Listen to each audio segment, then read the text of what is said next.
The climate crisis is also top of mind for many voters. The Mississippi River is at historically low levels, which could impact the food supply and our wallets. Chief Meteorologist Ginger Zee is in Osceola, Arkansas with more. The mighty Mississippi River I'm along the Mississippi River bank because it's at a historic low. Is the measly Mississippi. Where I'm standing normally is underwater. Within the last month, at least 5 river gauges bottoming out to the lowest level since records began as early as the 1890s. A century-old shipwreck near Baton Rouge exposed. Look what I just found. It's a Civil War belt buckle. That's insane. Fossils and relics littering the now dry riverbed. Drought along the entire length of the Mississippi, with parched riverbed from Wisconsin to Tennessee. Thousands of people flocking to Tower Rock in Missouri by foot. The historic low levels on the Mississippi River coming at the absolute worst time for farmers. The heart of harvest. See that huge pile of soybeans behind me? It was supposed to make it downriver 3 weeks ago.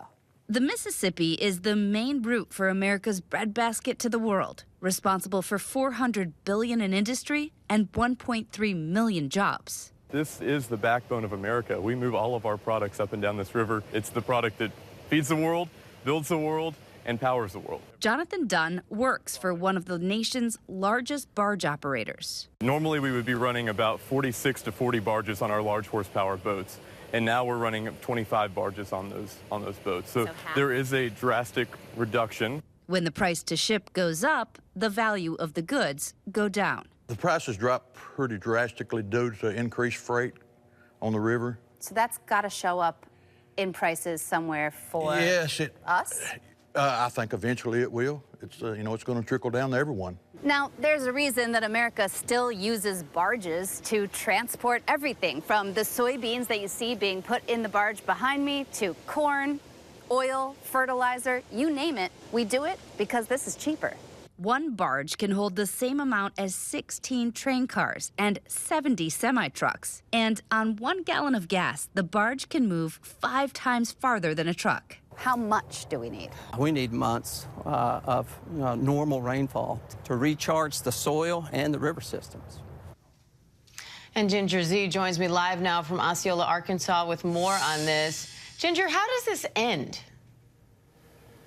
Yeah, I mean, it has to end, right? We will eventually get rain. The Mississippi River always has ups and downs. Unfortunately, as I'm standing here in this dry riverbed of a water harbor off the Mississippi, this isn't the only dry riverbed in the region. The Missouri, the Ohio have drought.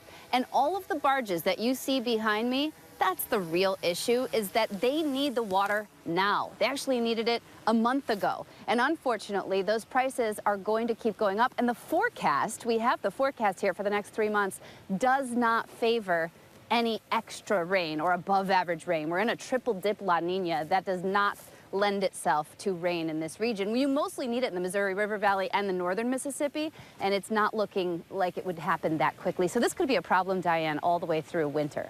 And Ginger, the low river levels making it hard for the barges to get downriver. I mean, that's a big enough impact in and of itself, but it goes wider than that. Can you walk us through this domino effect? Right, so you can see maybe the grain elevator there. It's kind of putting the soybeans into one of the barges. This has been delayed by 3-4 weeks in a lot of places. So the prices of corn, for example, more than doubled to ship. When the shipping prices go up, it costs more for all these barges to be sitting here and not delivering their goods. One of the large barge companies, one that we did not speak to, actually canceled all their contracts for the year. That means they just said, we're throwing our hands up, we can't do it. You know, the Army Corps of Engineers is spot checking and trying, these barges are kind of beaching themselves on sandbars that show up. They can't do that fast enough either to dredge to allow these to go through. So it is going to cost farmers first, and then eventually us. The soybeans, for example, some of the soy goes into livestock feed. That means meat prices could be impacted. So, Ginger, what does that mean for consumers when they head to the grocery store?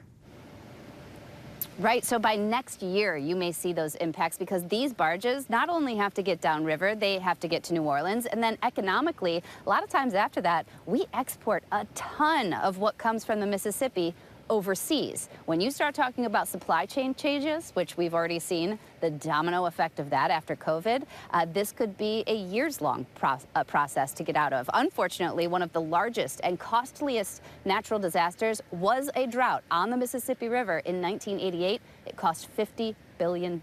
We do not want to get there. All right, no, we sure don't. Ginger Zee, thanks for that.